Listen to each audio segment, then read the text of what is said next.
If you make just one common mistake tonight, your heart may not make it safely to morning. And here's the unsettling truth. Most people over the age of 50 make several of these mistakes every single night without realizing it. That may sound dramatic, but stay with me. Because what you're about to hear isn't meant to scare you, it's meant to protect you. Tonight, I want to talk about the silent habits that affect your heart while you sleep, the ones that don't cause pain, the ones that don't wake you up, the ones that don't offer a second chance. And more importantly, I'll show you how to correct them before your head touches the pillow. Let me start with a story that still stays with me. A man in his late 60s came in for what he believed was a routine checkup.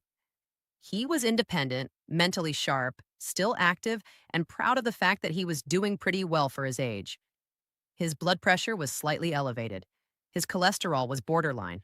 Nothing that felt urgent. When he was asked about his sleep, he paused for a moment and said, "It's not great, but I guess that's normal at my age." That belief, that poor sleep is just part of getting older, is far more dangerous than most people realize. 2 weeks later, his wife found him unresponsive in bed. No chest pain, no emergency call, no warning signs during the night, just silence. Afterward, she said something that is heartbreakingly common. "He told me he was just tired. We thought it was normal." Here's what rarely gets explained clearly enough.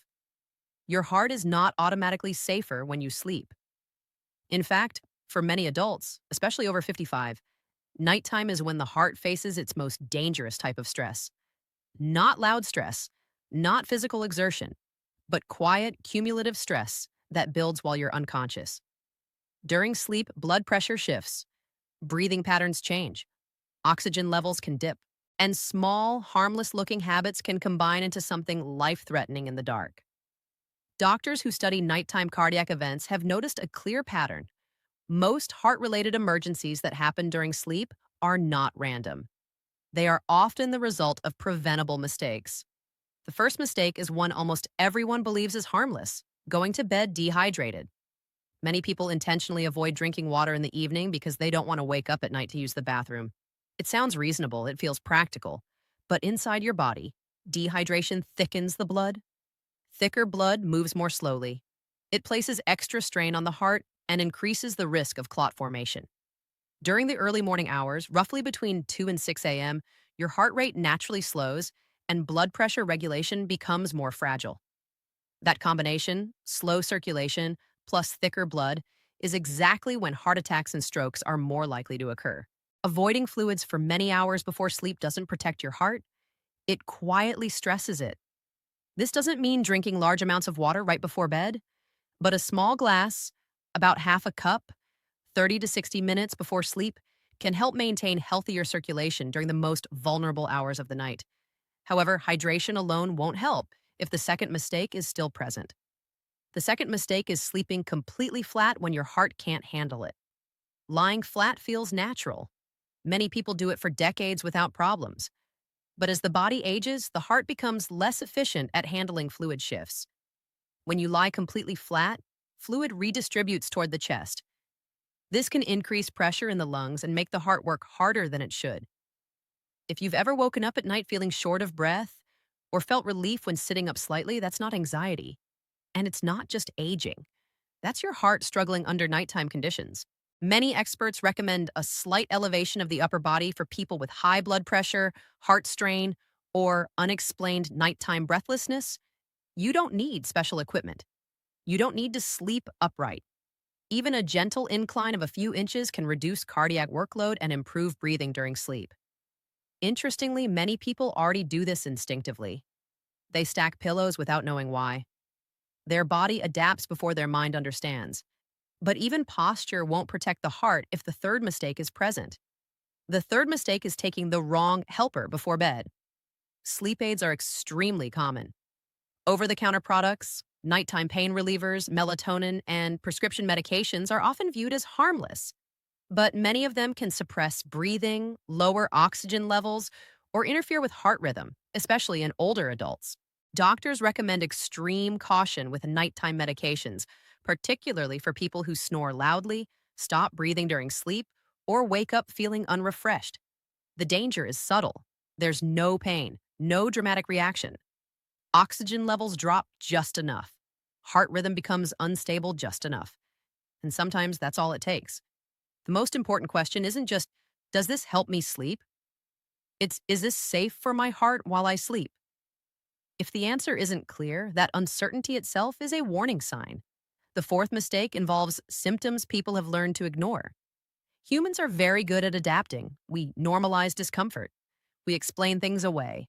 Poor sleep, snoring, night sweats, morning headaches, waking up exhausted. These are often dismissed as just getting older. But the heart doesn't adapt the way the mind does. It tolerates stress until it can't. Loud snoring, gasping during sleep, waking up with a racing heart, or extreme daytime fatigue are not just sleep issues. They are signs of nighttime cardiac strain. One of the most dangerous conditions associated with this is sleep apnea. It causes repeated drops in oxygen throughout the night, forcing the heart to work under low oxygen conditions again and again. Over time, this dramatically increases the risk of heart attack, stroke, and sudden death during sleep. Many people don't know they have it. They don't remember the breathing pauses. Their partner notices, but they don't. Ignoring nighttime symptoms doesn't make you resilient. It makes you vulnerable. And that brings us to the final mistake, the one that quietly amplifies all the others: going to sleep with a stressed heart. Most people think of stress as a daytime issue: work, money, family, news, arguments.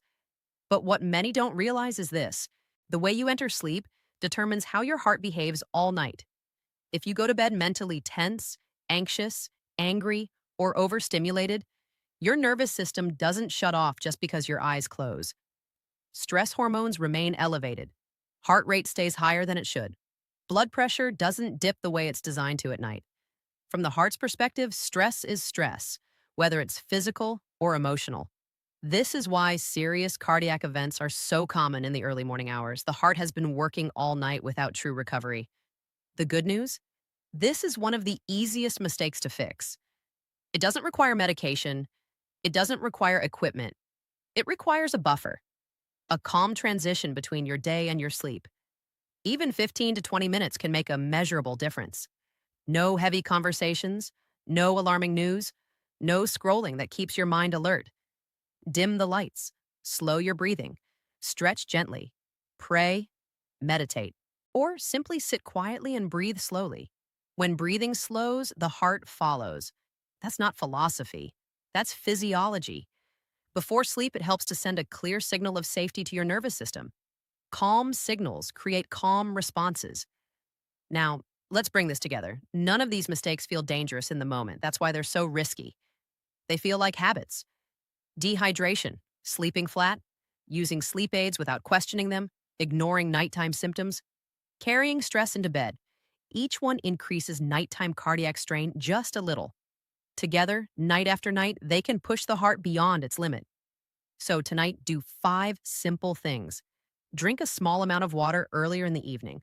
Slightly elevate your upper body if breathing ever feels strained at night. Question any medication or supplement used for sleep.